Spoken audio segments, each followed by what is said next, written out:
Imam Abi Hanifa alikuwa akiunganisha udhu aliyousalia isha anausalia sala ya alfajiri. Sisi wenyewe tukishangaa tunapoelezewa mambo, inakuwaje mtu anasali udhu wa isha na usalia alfajiri? Lakini zama za WhatsApp na dada zake WhatsApp tumejua kwamba kweli unaweza ukaunganisha isha na alfajiri kama kupepesa. Unaweza ukainamia mitandao usiku kuanzia saa 2 usiku mpaka unaambiwa as-salatu khairu minan naum, afu bado unasema bado sijaimaliza hisa yangu, kile unachoshughulisha nacho hujakimaliza. Unaona imeadhiniwa haraka, mbona kumekucha haraka sana? Wewe unaweza hata ukaunganisha udhu wako wa isha ukasalia nini alfajiri. Vijana ambao wanatumia social media wanaweza wakanielewa. Ni mara ngapi umekesha macho kabisa, huendi kokote, umeinamia simu yako, internet yako, kompyuta yako, unahama kutoka katika hili unakwenda kwenye jambo lingine. Kwa hiyo ni vizuri wazee wakawa wanayajua haya, kwa sababu hapo katika mitandao wengi pia huwa wanapotoka, hususan watoto, kwa sababu watoto ndio watoto.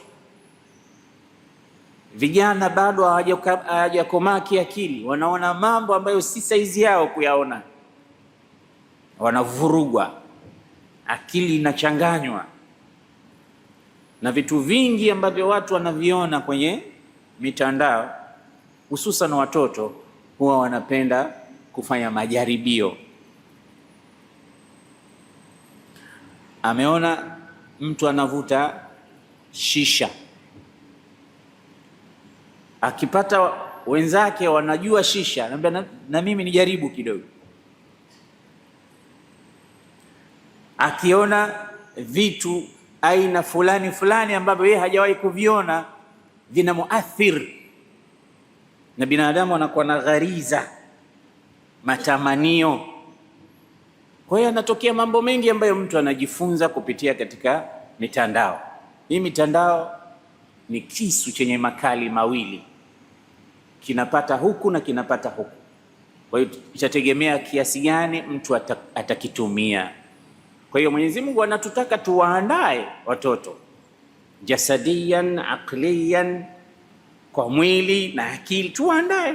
Ndio maana Qur'ani inasema wa'iddu lahum mastata'tum min quwwa wa min ribatil khayli turhibuna bihi aduwallahi wa aduwakum. Anasema wajiandaeni, sio mnakurupuka tu kwamba likitokea jambo mnafanya tu. Hakuna kufanya bila maandalizi. Aiddu, lazima mtu ajiandae. Sasa Qur'ani inasema maandalizi ni muhimu. Sio unasema namwachia Mungu mimi kila kitu, Mungu atanifanyia. Hapana, yeye Mungu ndo anakuambia jiandae. Mastata'tum, kadri ya uwezo wenu. Kana kwamba anasema jiandae kadri ya uwezo wako, patakapobaki sasa niachie mimi.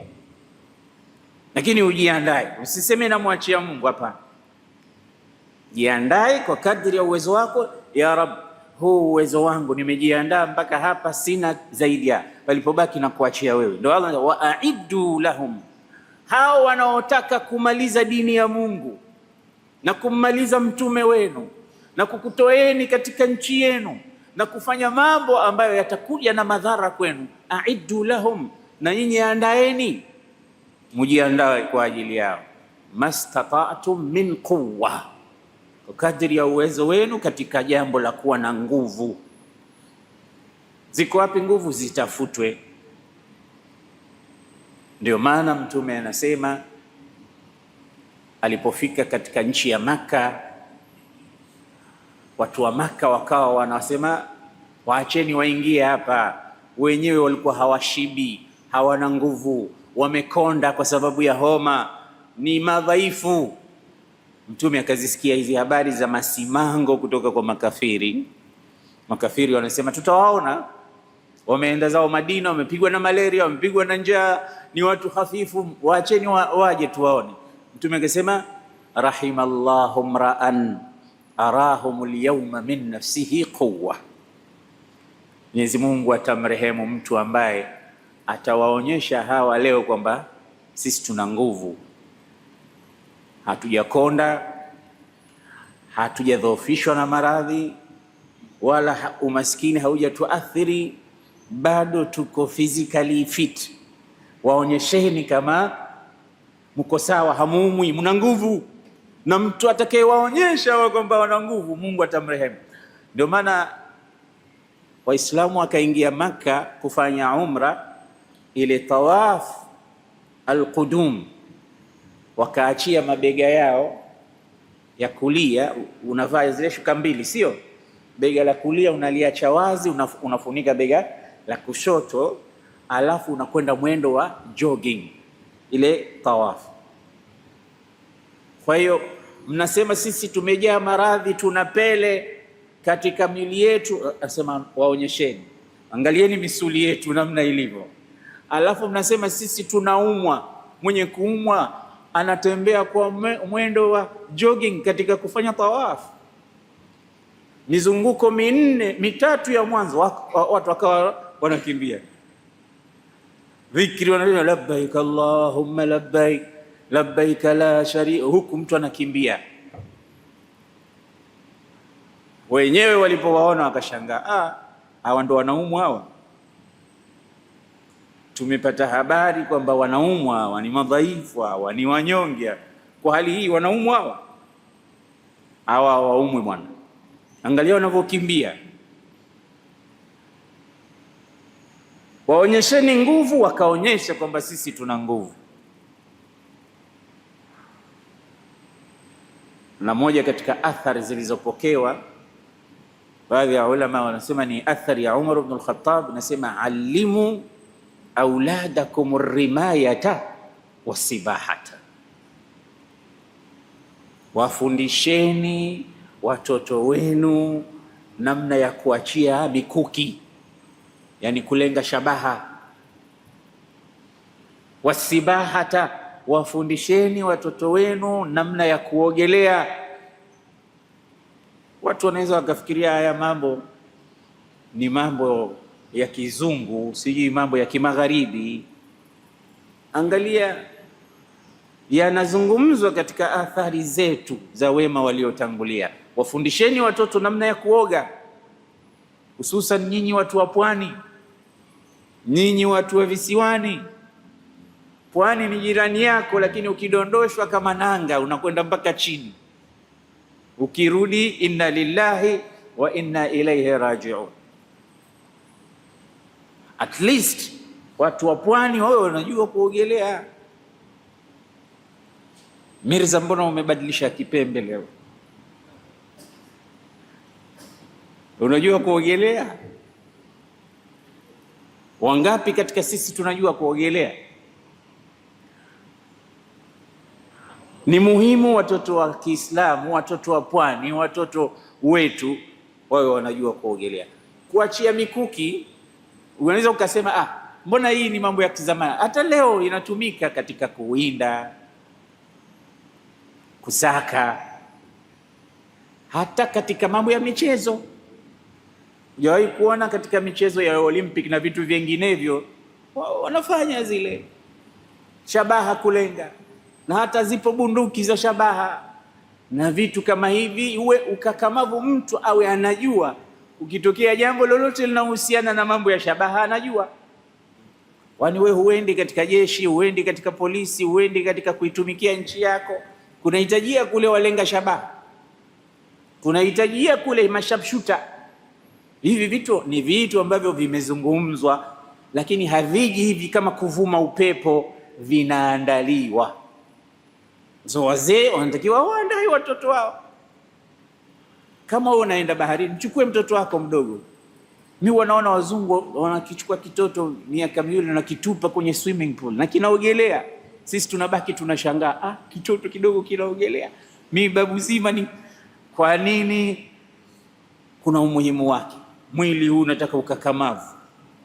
jogging, walking, kuenda mbio, kuruka viunzi, kurusha mikuki, musaraa, wrestling. Vyote vitu ambavyo unatakiwa uvijue. Akija mtu hapa anamnyanyasa imamu wako, unamtupa mieleka, unampiga ngwara nangu, unamtetea. Vitu hivi vinatakiwa.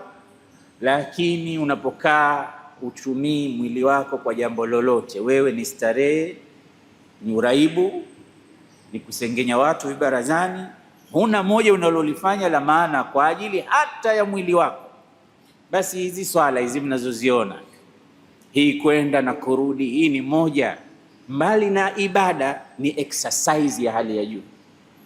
Hii swala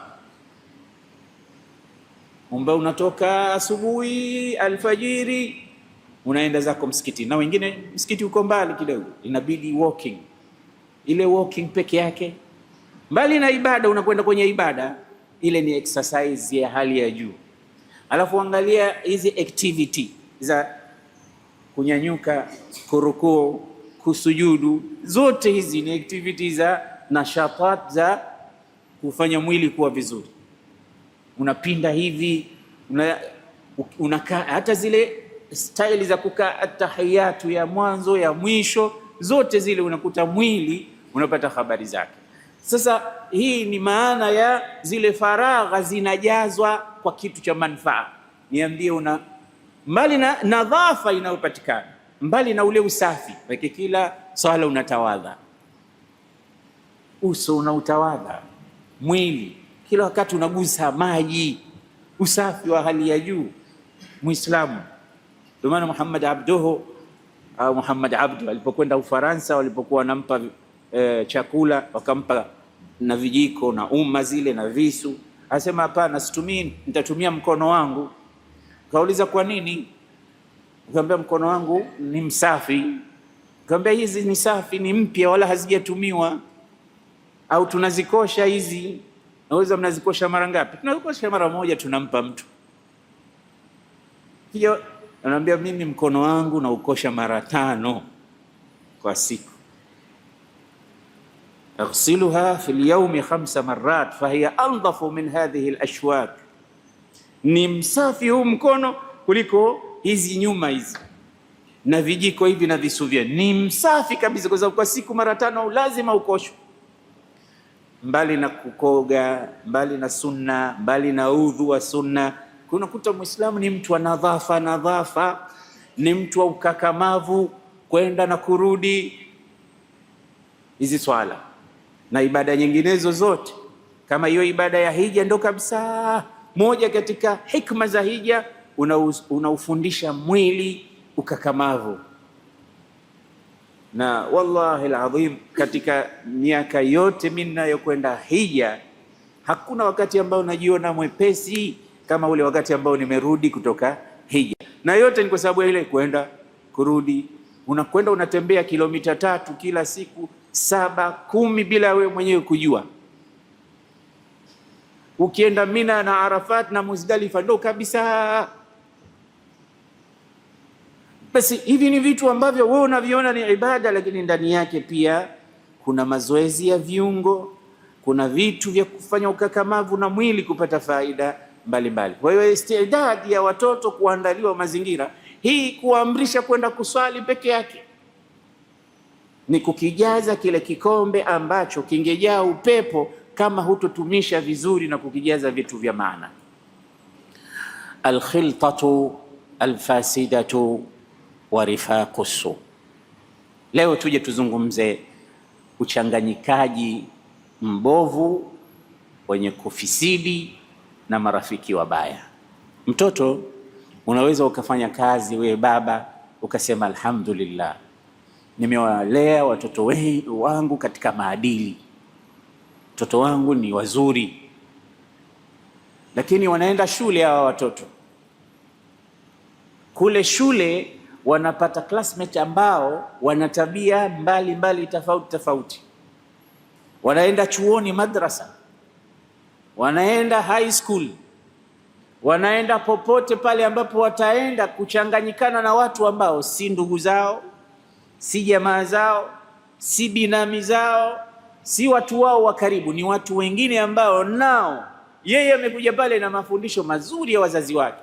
Ukimwona mtu mzima msalimie, usimtete, usimtukane mtu, usimseme mtu vibaya. Ukiwa na kitu changia kumgaia mwingine.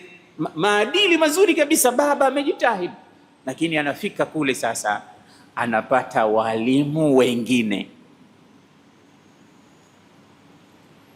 Hapo ikiwa wale anaofuatana nao sasa ni wazuri, itazidi yale maadili yako uliyomfundisha baba kuzidi kuwa mazuri.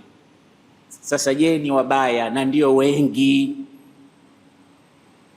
Utakuta mtoto anabadilika tabia, utakuta mtoto yule uliyemjua siye, mpaka unajiuliza wewe, nani aliyekufundisha hivi vitu? Anaye mwalimu, anaye mwalimu wa darasa, anaye mwalimu mkuu huko nje, ambaye si baba yake wala sio mama yake wala sio kaka yake. Walimu wanawapata nje ya nyumba, na ni wengi wavunjifu, wanaovunja maadili, wanaovunja karakta nzuri ambazo wewe umezijenga kwa mtoto. Wapo wengi sana. Anasema ingelikuwa nyuma ya kila mwenye kujenga yuko mvunjaji mmoja tu, la kafa, ingetosha kwamba anafanya uharibifu mkubwa.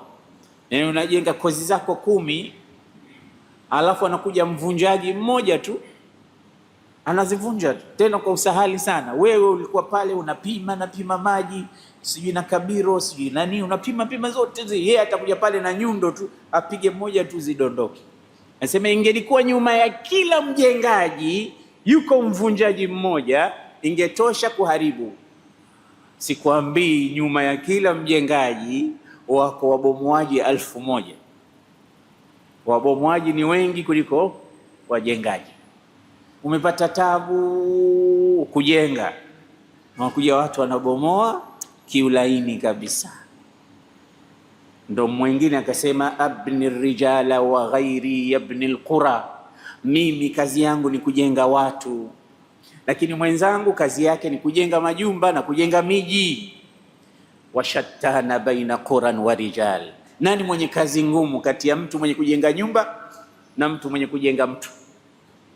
Nani ana kibarua kigumu? Mtu kumjenga mtu mpaka akaelekea, akawa na maadili, akawa mtu mwenye manufaa, watu wakafaida naye, akhlaq zake zikawa nzuri, ni ngumu sana.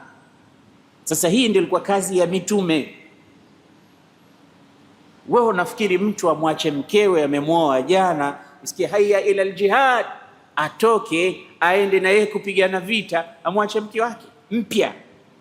Ungesema wa zamani ameshamaliza miaka, kisha mchoka. Ndo kwanza, na nyinyi mabwana harusi mnajua, ikiwa ndio kwanza ndoa inakuwaje? Hata kutoka hutoki, uko kule, lakini ndio kwanza mtu na anatoka, kwa sababu anajua mafundisho ya mtume ni nini. Kwa hiyo kile unachofundishwa kile na mzazi wako, wewe mtoto, kihifadhi, na usikubali mtu mwingine akaja akabadilisha.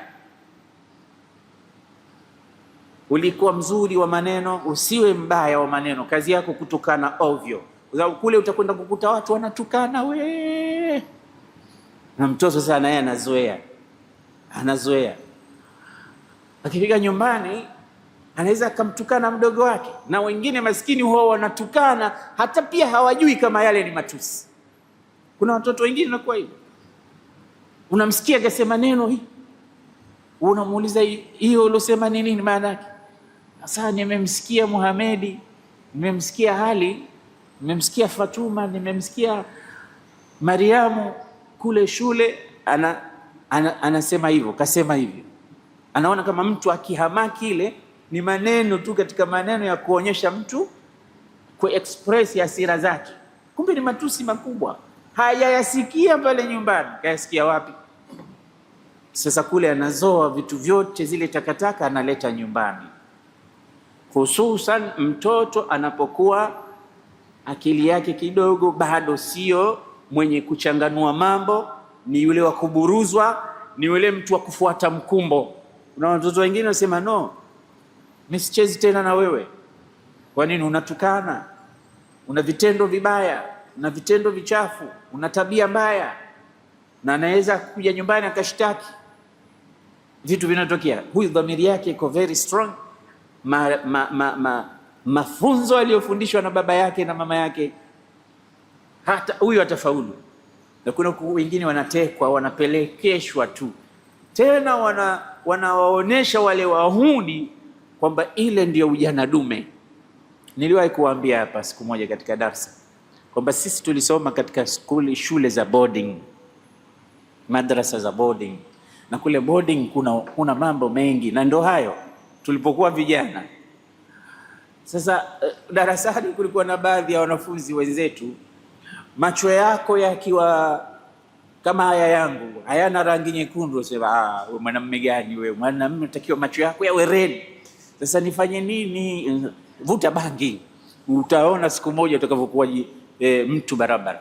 Sasa maskini wewe ukubali kwamba macho yako kama ya mwanamke tu bwana, ukubali unataka na wewe macho yako yawe rangi nyekundu kwamba uonekane kweli wewe ni mwanamume. Hakuna mtu hapa atataka kuonekana mwanamke.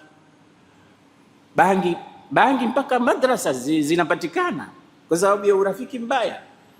Kwa bahati mbaya shule madrasa yetu ilikuwa wanakuja wa nje, tunasoma nao, na wale wa kulala pale pale wapo.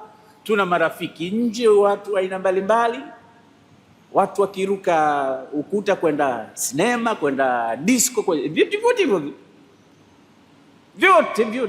Bangi zipo na madawa kulevya mengineyo yapo, na watoto kutoka katika kila aina. Unajua, na wazee wengine mtoto wangu huyu amenishinda, mnamwambia bwana mpeleke madrasa. Akakushinda nini? Anavuta mpaka bangi huyu, mpeleke kule watamtengeza. Kumbe anaenda kule naye kutengeza wengine. Yule anayejua bangi anakwenda nayo. Kuna watu hata hawaijui bangi imekaaje, yeye anaijua. Akiona tu mche wake, watu wanasema mboga hii, sio mboga hii, sio mchicha hii, bangi. Anaijua vizuri, basi anaisokota, anaivuta, anakupa na wewe, kwa sababu hutaki kuonekana macho yako meupe, na wewe unapiga bangi, alafu ndio inaanza mwanzo. Sasa na kuna wahuni wengine mpaka wanaitungia mashairi. Mimi niliwahi kusikia mashairi ya kuisifu bangi. Anasema albanju walhashishu sawa, sema bangi na hashishi, yani nyasi au madawa yale ya mitishamba.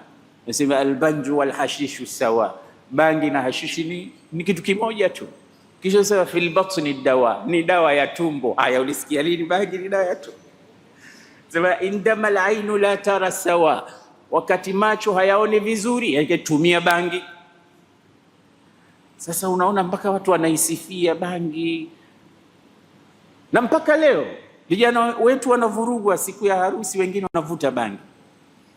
Ambia bwana, usije ukatuangusha. Mimi siku ya harusi yangu bwana, piga bangi moja nzuri.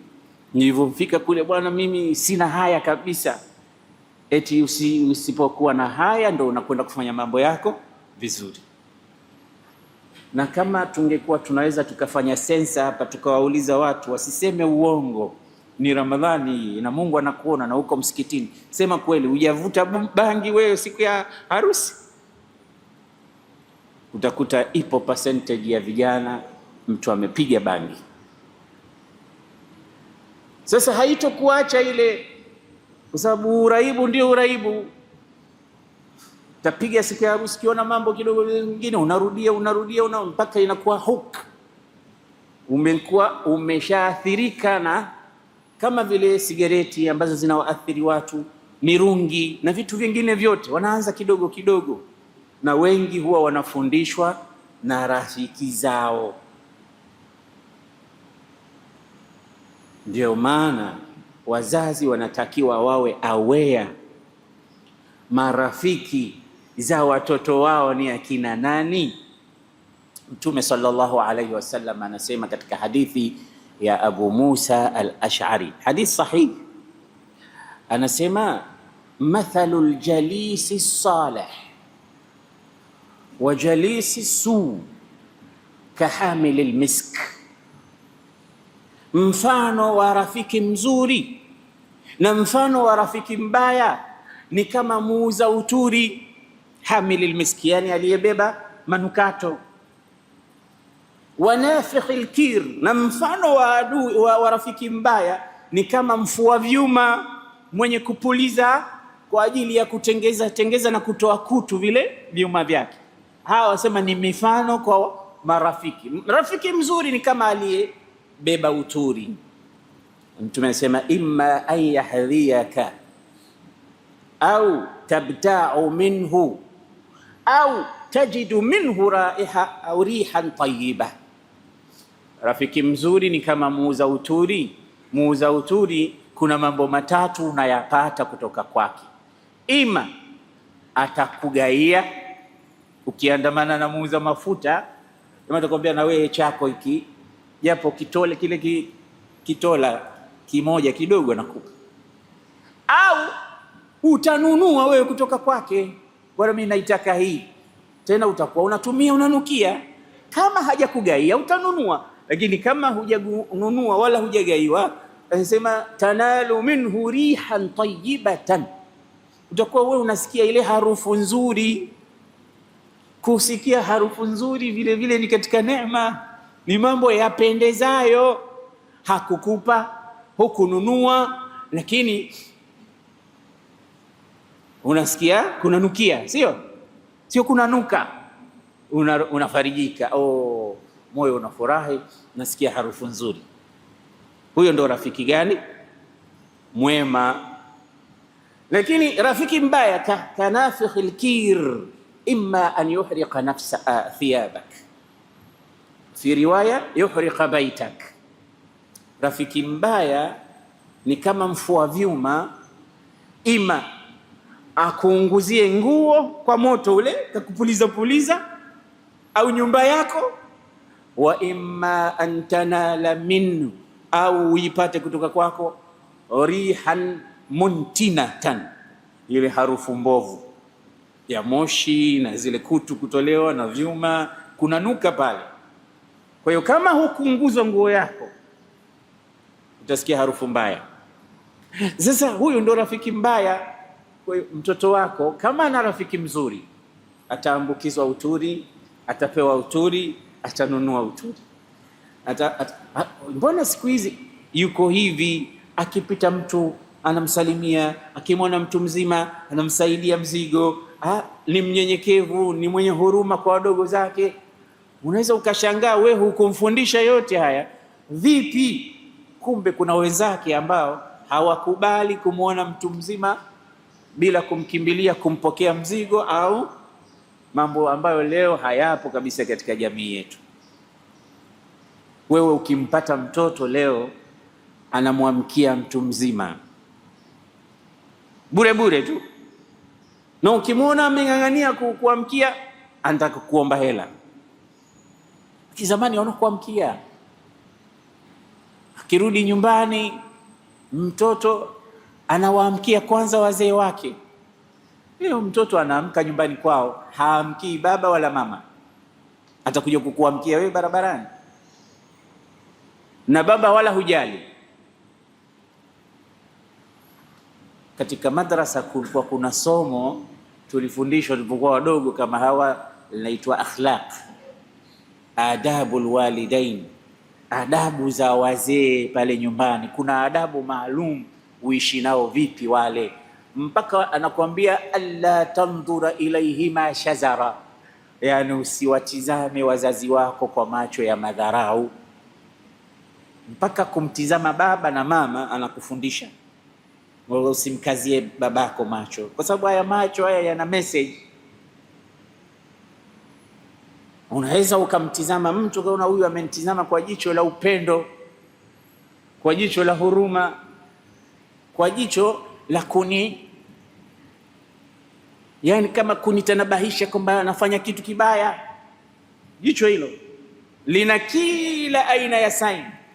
wa in yakadu alladhina kafaru la yuzliqunaka bi absarihim lamma sami'u dhikra. Allah anasema walikaribia kukudondosha hao makafiri kwa macho yao, namna wanavyokutizama. Sasa kutizama pia wewe pale nyumbani kwako, achilia mbali kusema.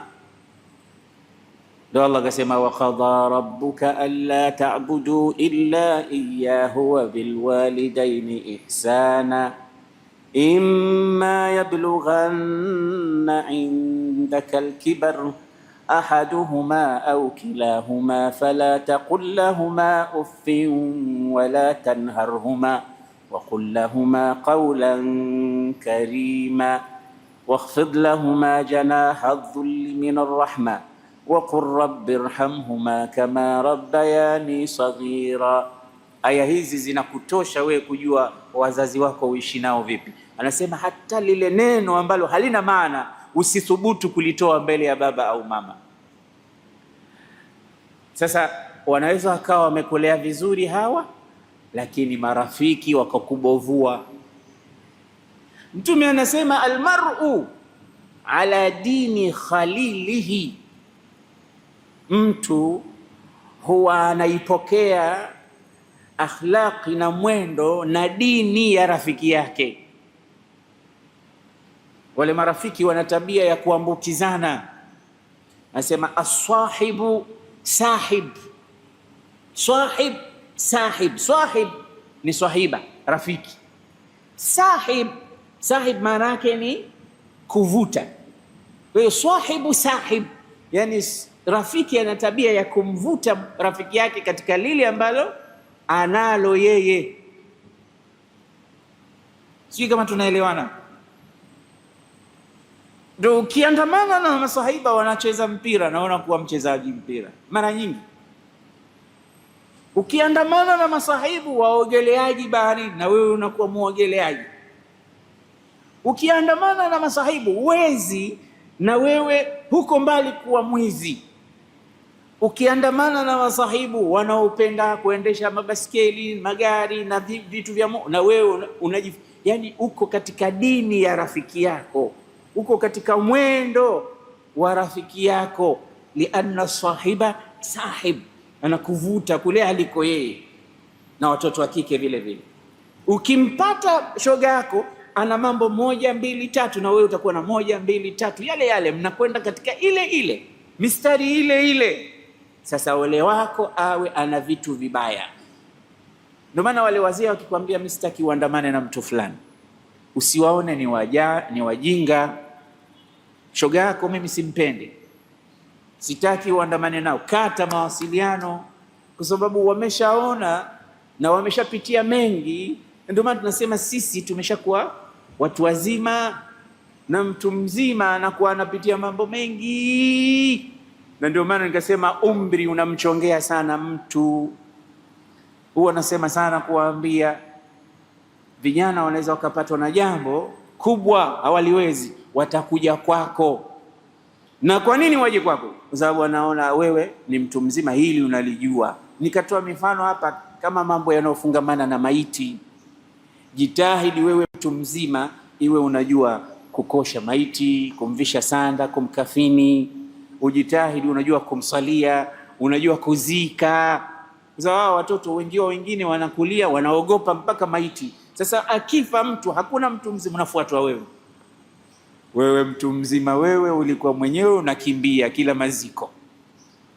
Sasa limekufika, na mara nyingine linakufika nyumbani kwako. Babu, twende katusaidie, baba yetu amekufa. Unaanza kubabaika, njoo msalie maiti wetu. Kiangalia unaonekana unasujudu badala ya nini? Unaambia nini? Unasema baba yenu alikuwa mtu mkubwa, ndio maana sala yake imebadilika. Vyote hivi kwa sababu hukujifundisha kutokea ulivyokuwa kijana. Kwa umri wako unawafanya watu wakutegemee katika mambo. Moja ni kwamba wewe una experience. Maana wewe una miaka 60 sasa. Hebu niambie, katika life yako yote umezika watu wangapi miaka 60? Hivi bado tu hujajua kuosha maiti? Kila mwezi wanakufa watu wangapi kwenye, au hajafa mtu nyumbani kwenu bali hujajifundisha tu. Unasubiri kitu gani? Wanajua wewe unajua. Kwa hiyo ni vitu ambavyo watoto na vijana watakukimbilia. Kwa hiyo jitahidi vile vitu vya dharura kama mtu mzima uwe navyo vya kijamii. Kwa hiyo watoto wapo, lakini wewe unawafundisha, unawaelekeza. Hivyo ndivyo unavyotakiwa. Bali Mtume sallallahu alayhi wasallam katika hadithi nyingine anasema almar'u ala dini khalili, ndio hiyo tuliyozungumza. Anasema katika nyingine iyyakum wa qarina su au iyyaka, anaita tahadhari, tahadhari, wa qarina su, na rafiki mbaya. Sahib, qarin, jalis, zote yani watu ambao wanakuwa karibu sana na wewe. Iyyaka wa qarina su, kaa mbali sana, tahadhari sana na rafiki mbaya. Fa innaka bihi tu'raf, kwa sababu wewe unajulikana kupitia yeye, wewe unatafsiriwa kupitia huyo rafiki. Umewahi kuona ule mfano wanasema albahaimu ala ashkaliha taqa'u, yani njiwa wanaruka na kundi la njiwa wenzao, kunguru wanaruka na makunguru wenzao, yani yange wale wanaruka na kundi la yange wenzao. Yani kila ndege hawezi akajichanganya na ndege wengine wakawa ni marafiki wanaruka pamoja. Huwezi kumwona njiwa na kundi la makunguru wako pamoja wana celebrate, utawaona wao kwa wao. Ndio urafiki namna. Kwa hiyo ukijiingiza wewe njiwa katika kundi la makunguru, utahesabiwa na wewe ni nani? Ni kunguru vile vile.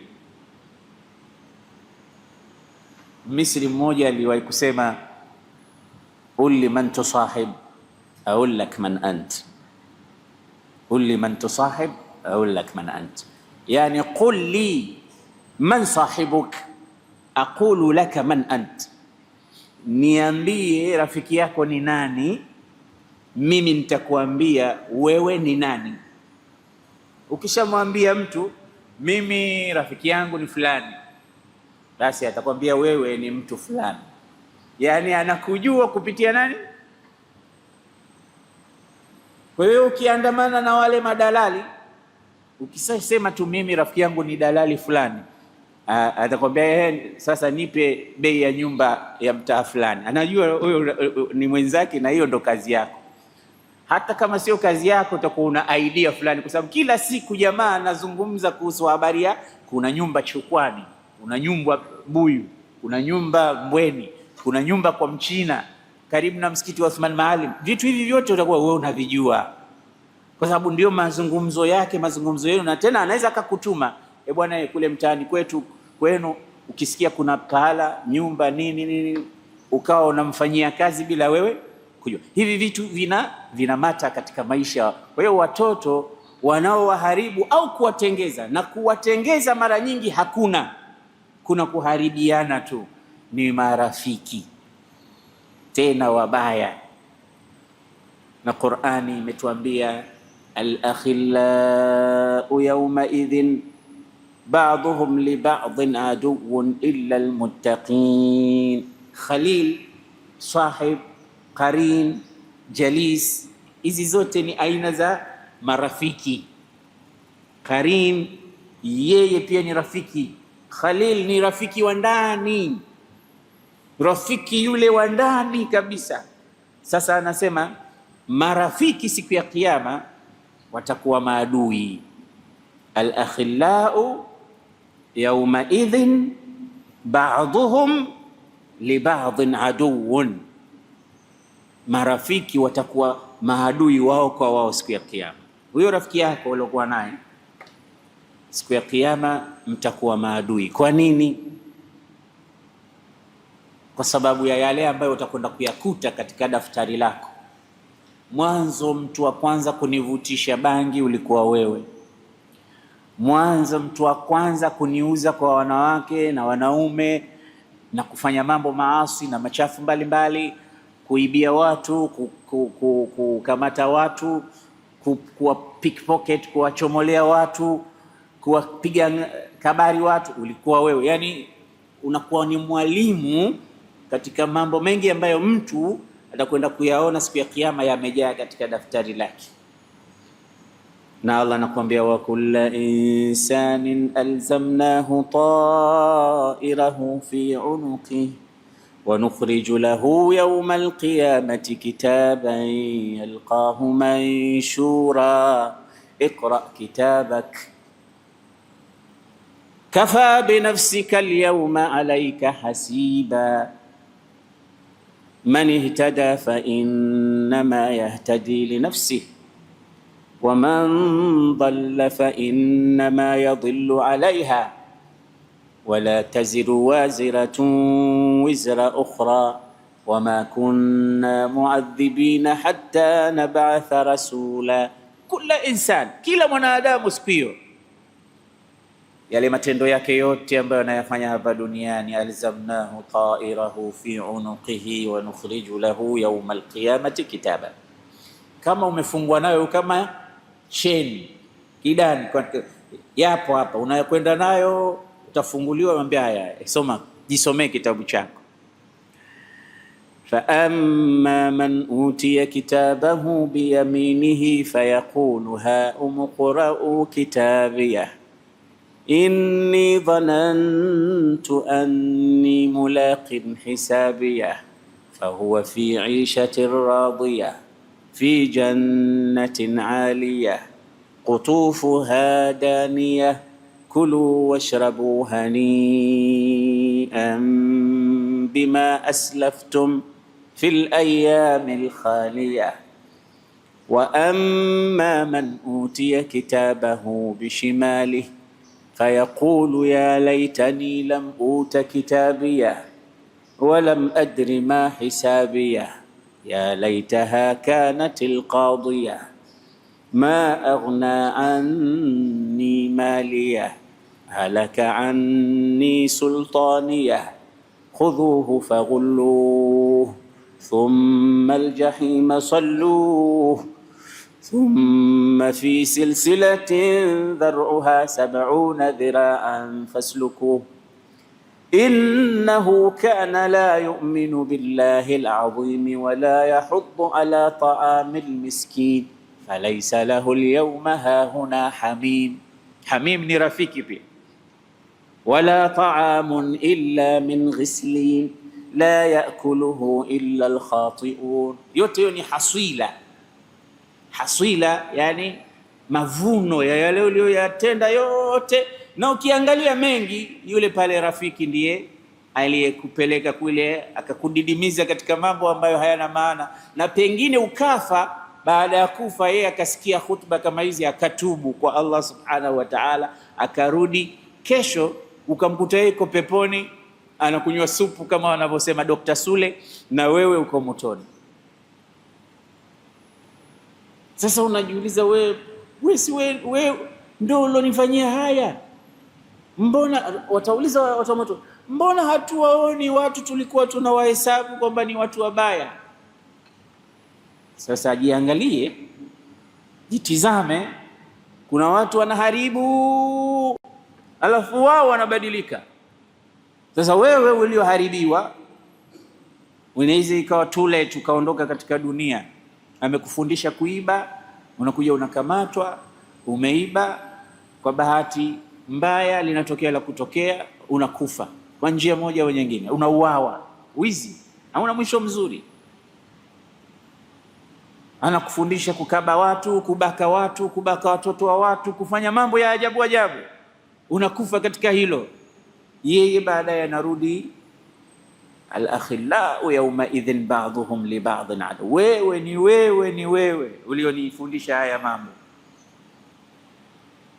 Allah anasema katika suratul Furqan, wa yawma tashaqqaqu as-samaa'u bil ghamami wa nuzzila al-malaa'ikatu tanzila al-mulku yawma idhin al-haqqu lir-rahman wa kana yawman 'ala al-kafirina 'asira wa yawma ya'addu adh-dhalimu 'ala yadayhi yaqulu ya laytani ittakhadhtu ma'a ar-rasuli sabila ya waylata laitani lam attakhidh fulanan khalila. Angalia mazungumzo haya tunayoyazungumza katika suratul Furqan. Allah anasema siku ya Kiyama kuna watu watauma vidole kwa majuto, watasema ya laitani, ya laiti lam attakhidh fulanan khalila, sikumfanya mtu fulani ni rafiki yangu. Non, anajutia urafiki wake na mtu fulani siku hiyo ya Kiyama. Yauma ya'addu dhalimu, siku atauma dhalimu vidole kwa majuto. Yani ni ishara hizi, unaona mtu akifanya jambo ambalo ni la kusikitisha na hawezi kurudisha, anauma vidole. Ningejua, nisingejua, lakini yamekwisha. Ya'addu dhalimu ala yadi yaqulu, anasema ya laitani ittakhadhtu ma'a rasuli sabila, ya laiti ningechukua njia aliyoifundisha mtume, bora ningemfuata mtume ningeokoka. Ya wailata, ole wangu, laitani lam attakhidh fulanan khalila, laitani nisingemfanya rafiki mtu fulani. Kwa nini unasema hayo? Unasema laqad adallani ani dhikri ba'da idh jaani wa kana ash-shaytanu lil-insani khadhula. Adallani, amenipoteza. Huku kupotea huku kote ni yeye, kazi hii ameifanya yeye. Ni wangapi tumepotezwa na marafiki zetu? Ni wasichana wangapi wamepotezwa na marafiki? Tena huko vyuoni na mashuleni ndio kuna hatari. Yani hajasalimika hata kwenye vyuo vya Qur'an mtu, japokuwa ile nisba ya ufisadi inakuwa ndogo kuliko katika vile vyuo vingine tunavyovisikia. Nilienda ziara katika nchi fulani, tukaenda kutembelea chuo kikuu kimoja. Basi wale wanafunzi wa pale wanasema hapa kumwona mtoto wa kike na mtoto wa kiume wanaishi kama mume na mke hapa kwenye hizi mabweni haya ni kitu cha kawaida mno. Tena mtoto wetu wa Kiislamu anakaa na mtu ambaye tofauti na imani na dini na yeye, ndo mke wake. Akienda kule chuoni, yani anampikia, anamfulia, yani ana nyumba yake. Nywele zilinisimama za mwili mzima. Anasema hicho ni kitu cha kawaida sana mno. Sikwambii katika vyuo vinginevyo hivi vitu vipo. Kwa hiyo wewe unajua mtoto wako ameenda kusoma, kumbe ni mwanamke wa mtu. Wewe unajua mtoto wako ameenda kutafuta elimu, akija apate kazi au fanyeje, akipata mimba anatoa, uzito, mambo mengi yanatokea kwa sababu ya marafiki na watu wale unaosaubiana naye. Yani ni vitu wanasema hiyo ni vitu vya kawaida. Tena wewe ukishangaa, watu wanakushangaa wewe unatoka wapi wewe? Wewe hujui kama haya mambo hapa, kila mtu ana mwanamke wake. Yani wanaishi kama wanandoa. Ni kitu cha kawaida. Cha kuumiza zaidi, itikadi na akida na dini na vitu kama, yani ni vitu vinavyoripua moyo ukivisikia wewe mzazi. Na kuna mengi ambayo mimi labda siyajui, wengine wanayajua, yanapatikana tu katika sehemu kama hizo: kazi, chuoni, vyuoni, vyuo vikuu, mashuleni, mashule ya bweni, boarding school. Marafiki unaopata kule watoto ni kitu kikubwa mno.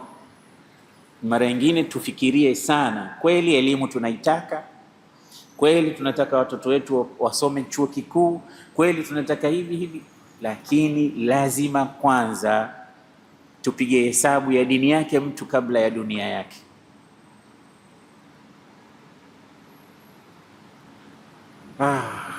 Nimesema hili jambo ni kubwa kuliko yote kwa sababu watoto wengi wanaharibikia katika mikono ya marafiki na mashoga.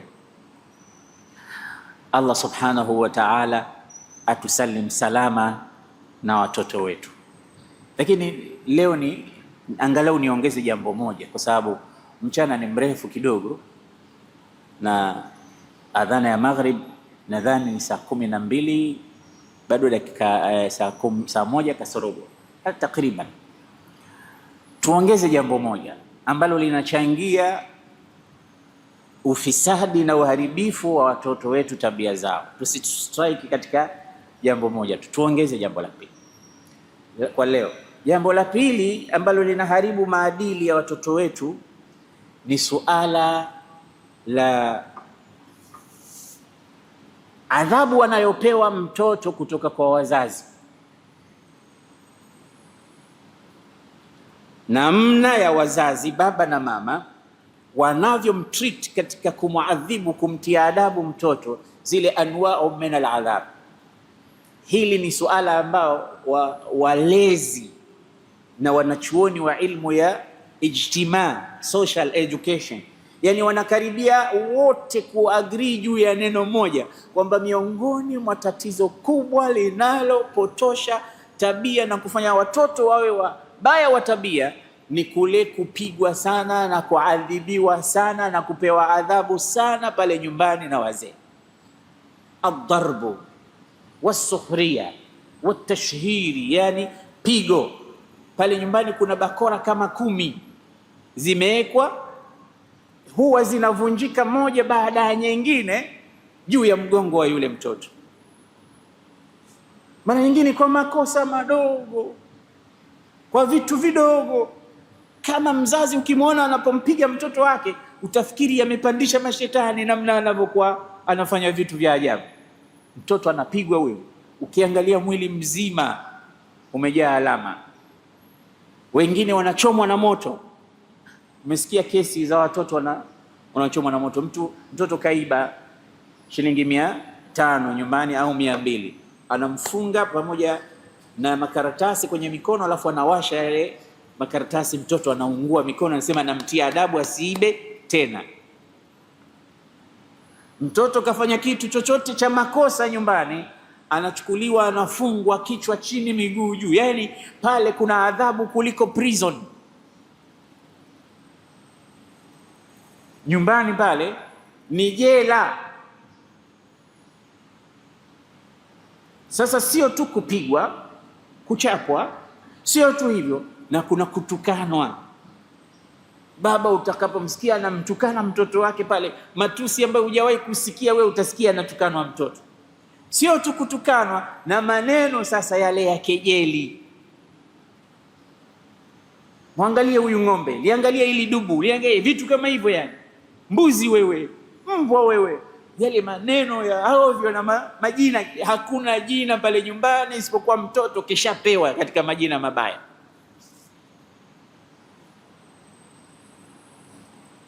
Haini, hakuna siku ambayo atasalimika. Akisalimika na fimbo na bakora, hasalimiki na matusi. Akisalimika na matusi, hatosalimika na sukhria zile za kumfanya kwamba si chochote si lolote, wewe bora hata nisingekuzaa, bora hata siku ya kuzaa wewe ungekufilia mbali, mtoto gani wewe? Yani hasalimiki kwa njia yoyote. Nasema watoto aina hii huwa inaathiri sana mwelekeo wa tabia zao. Hii kupigwa, kuadhibiwa, tena ashkalan wa alwanan min aladhab, hii hupelekea hali ya tabia zake zikawa mbaya, sulukiyan akhlaqiyan, huwa mbaya sana. Tena huyu anaweza akawa moja katika magaidi wakubwa, kwa sababu zile aina za sulubu alizozipata pale. Basi hata akija shule huyu, unaweza ukaona huyu mtoto labda kakosea, ni mtia adhabu. Kwa wewe mwalimu ulivyomtia adhabu, na huyu bwana afanyi tena, hata dakika 5 azishi atafanya tena, kwa sababu ulivyompiga wewe na kumchapa wewe ni robo ya kile anachokipata kichapo kule nyumbani. Mimi nilikuwa mwalimu wa shule, nimeona namna gani watoto walivyokuwa wameleleka katika jambo hili. Yani unafika mpaka mwalimu unagonga ukuta kabisa. Lakini ukiangalia mzazi ndo kakuletea wewe, upate kumtengeza mtoto, kakuletea wewe, umbadilishe, umsaidie. Lakini malezi ya kwanza yanaanzia nyumbani, tena yanaanzia mbali kule tulikozungumza kwamba intiqa wa ikhtiyaru zawja. Siku moja Umar ibn Khattab aliletewa kesi, baba kaja kumshtaki mwanawe kwa khalifa Amiri al-Mu'minin, anamjua kwamba Umar ni mkali, mara anakata mtu kichwa. Akaja akamshtaki mwanawe, akamwambia, mwanangu kanipiga, baba kapigwa na mtoto. Haya hayajaanza leo, yapo kutokea zamani. Angalia sababu nini? Inna hadha waladi, huyu unayemwona hapa ni mwanangu. Innahu darabani, amenipiga huyu. Mtoto gani anampiga baba? Akamwita mtoto Umar, akamkemea, akamkaribia, akamweleza. Yule mtoto akasema, kweli nakiri nimefanya kosa Amir al-Mu'minin, lakini nauliza swali. Una swali gani? Asema, awalaysa lil abna'i huquq, ya Amir al-Mu'minin, sisi watoto kwani hatuna haki kwa wazazi wetu na sisi pia? Kama umenieleza kwamba haki ya baba nimfanyie hivi, nimfanyie hivi, na sisi watoto je, hatuna haki kwa wazee? Akamwambia, bala, mna haki zenu. Akamwambia, hebu niambie baadhi ya haki zetu sisi kwa wazee nini? Akamwambia, miongoni mwa haki zenu watoto, baba an yantaqiya lahu umman, baba akutafutie mama bora, mama mzuri. Alafu usema wa an yuhsina isma, baba akupe jina zuri ukishazaliwa. Wa an yuallimahu alkitab, kisha baba akulee, akusomeshe hususan kitabu cha Qur'an. Anambia, basi ya Amir al-Mu'minin, huyu babangu huyu hajafanya moja katika matatu hayo, hata moja hajawahi kufanya. Mama yangu sio mama bora, alikuwa mwanamke wa mtu mmoja, alikuwa majusi, anaabudia moto. Baadaye akamchukua yeye akawa mkewe yeye, ndio mimi nimezaliwa. Alafu jina alonipa mimi kaniita Khumfusa ya Ju'lan, kwa Kiswahili naita dudumavi, ndio jina lake huyu. Alafu hajanisomesha hata herufi moja katika kitabu, amenipa ng'ombe, kondoo na mbuzi, mimi kazi yangu ni kuchunga tu. Umar ibn Khattab akamwambia, unaona wewe umekuja kumshtaki mwanao, lakini yeye amekushtaki zaidi. Yeye amekushtaki zaidi. Hujamchagulia mama, hujamchagulia hata jina, basi angalau mwite jina zuri. Unamwita lile dudu ambalo kazi yake ni kubiringisha vitu vichafu, ndio jina la mwanao kweli? Wewe hujaona jina isipokuwa hilo. Alafu msomeshi unampa tu kazi za kufanya, kazi yake kupiga makondoo na mbuzi. Sasa kakuona na wewe ni mmoja katika makondoo, kakupiga. Sasa tuangalie pia na haki zao watoto. Za wazazi tunaanza sisi, tunawabovua sisi watoto, tunawaharibu sisi watoto, hatusemi na watoto wetu, hatuelekezi, hatuna sisi. Hata mtoto wako ukiona ametiwa adabu, cha ajabu wewe ndio unakasirika, unakaribia kupigana. Hakuna mtu asinipigie mtoto wangu mimi. Mtoto mwenyewe hana adabu. Wenzako akikusaidia kutengezea mtoto, unakuja juu. Ya rahimallahu zaman, Mwenyezi Mungu azirehemu. Maana hizi zama pia zina value. Mwenyezi Mungu azirehemu zama ambazo ulikuwa ukipita ukiwaona watu wazima, kama hujawaamkia, ukirudi nyumbani utachapwa. Nini kosa langu? Mzee Abdallah umemwona na hujamsalimia. Siku ya pili ukimwona unamkimbilia, mzee Abdallah, shikamoo, japo utoi salamu, kwa sababu unajua nimefanya kosa. Mzee fulani umemwona na mzigo, hujampokea. Mungu azirehemu hizo zama, kwa sababu zishakufa. Allahumma ighfir lahu warhamhu wa askinhu fil janna. Hizo zama hizo. Leo watoto hawakuamkii wala hawakusaidii, wala hawataki kujua chochote kuhusu. Zamani watu wanalelewa na wazee wa watu. Jirani, unalelewa mtoto wako na majirani. Tena huo ni tabu, kaambia mimi naondoka, mtoto wangu namwacha kwenu. Ataishi pale salama salmini, utarudi utampata salama na yuko vizuri kabisa, akhlaqiyan jasadiyan, psychologically yuko vizuri mtoto.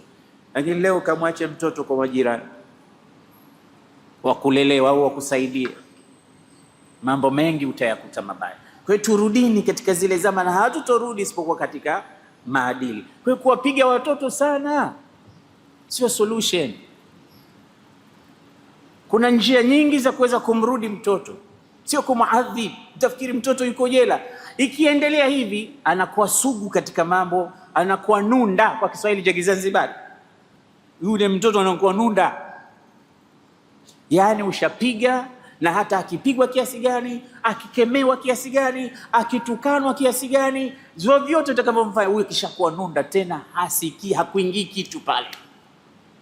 Sasa ushatengeza jambazi kubwa sana mtaani. Na aina watoto kama hawa ndio hawajali. Anaweza ataka mkaba dada yake, anaweza ataka mfanyia vitu vya ajabu dada yake, ndugu zake, watu wake nyumbani. We unasikia kesi ngapi? Unasikia leo mtu baba amemharibu mtoto wake. Sasa we unaanza kufikiria kwani ilianza vipi? Lakini ukianza kufuatilia historia na mambo yalivyo, hii kitu ambacho hata kukisikia hutaki kukisikia, watu wanafanya na hakuna tatizo lolote anavyoona. Akina mama, wanawake wanadhalilishwa, vitu vingi vinatokea tu. Utaona imeanzia mbali kwamba mtu hajali kitu chochote, hakuna haya, hakuna kuona vibaya wala kusikia vibaya, ni sawa tu, wacha nifanye. Hivi vitu vinatokea mbali.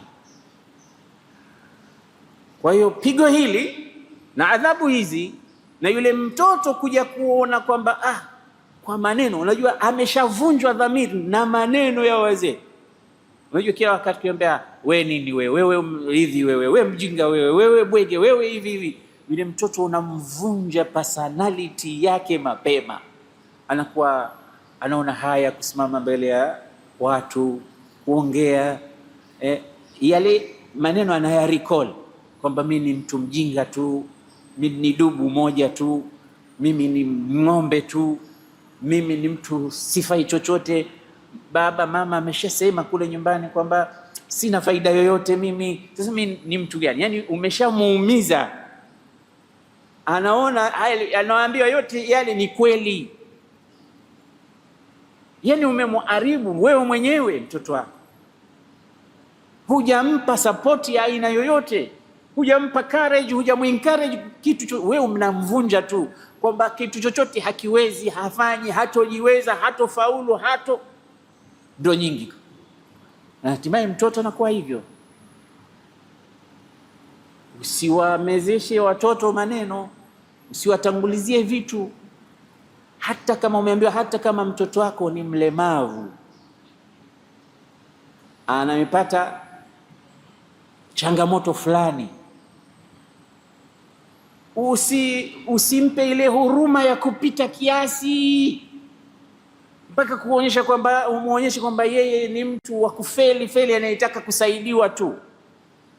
Kaa naye umuonyeshe kwamba wewe ni mtoto kama watoto wengine, na hili jambo ni jambo la mitihani, lakini wewe uko sawa na unaweza ukajitumikia, na wewe umekuwa mtu katika watu na unategemewa, unahitajika. Ndio maana wazungu wanasema disability is not inability, but inability is a disability. Yani ukiwa mlemavu haina maana kwamba huwezi kufanya kitu. Kuwa mlemavu haina maana kwamba huwezi kufanya kitu kwa sababu ya ulemavu wako, lakini kutoweza kufanya kitu ndio ulemavu. Naona imekuwa tofauti. Ni wangapi walikuwa walemavu lakini wamehifadhi Qur'an al-Karim? Sisi ambao hatuna ulemavu wote hatujahifadhi hata juzu moja. Wapo watu wana ulemavu na bado wanasoma Qur'an na wanahifadhi juzu 30. Sasa kuna ulemavu hapo? kuna kasoro hapa. Huyu ni mtu kama mtu mwingine, ndiyo tumsaidie. Kama ndugu yetu hapa anafanya kazi kubwa, kwa sababu wapo wa vijana wengi hapa hawasikii hichi ninachozungumza, lakini ishara hii wanafahamu, na wao ni watu katika jamii, tunawahitaji. Lakini sio umezaa mtoto amepata changamoto kidogo, unamfanya ile yani care imekuwa zaidi ya lazim, mpaka yule mtoto anajiona kama yeye kama sio mtoto wa kusaidiwa nini. Mwachie nguo saa nyingine ajitahidi avae mwenyewe, usimvishe.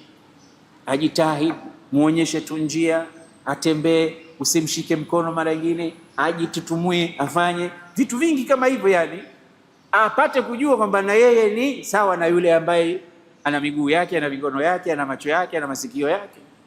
Unampa nguvu, unamjengea uwezo, courage ya kuweza na mimi naweza nikafanya. Na wanafanya mambo mengi. Tufanye hivyo, tusiwapige, tusiwavunje personality zao watoto mapema wakajiona wao si chochote si lolote. Kipigo kama cha jela tuache katika majumba, kinawaharibu watoto kisaikolojia, wanaharibika akhlaqiyan sulukiyan, na jambo hili linaweza likaleta mambo mawili. Mbali na tabia mbaya na chafu, mambo mawili mengine yanaweza yakawa karibu na mtoto huyu kucommit suicide, kujiua. Kwake yeye inakuwa ni furaha, ni rehema zaidi kuliko kuishi nyumba ile. Anaweza akajiua, akajitupa pahala popote, akajitundika, akajifanyia jambo lolote, lakini kuhakikisha anamaliza maisha ya tabu yale kwa njia hiyo. Ima kama ataona kwamba hii ni njia kwake yeye ni mbaya sana ya kujiua, anaweza kakimbia nyumba, usimuone tena maisha yake yote, ukawa tu unasema nilikuwa na mtoto lakini sijui sasa hivi yuko wapi. Na ipo mifano mingi. Kuna watoto wameshaondoka majumbani bila ya kuaga mpaka leo, miaka 30, 20 haonekani. Ukichunguliza reason behind ni namna alivyokuwa akilelewa pale nyumbani kwa aina ya malezi kama haya.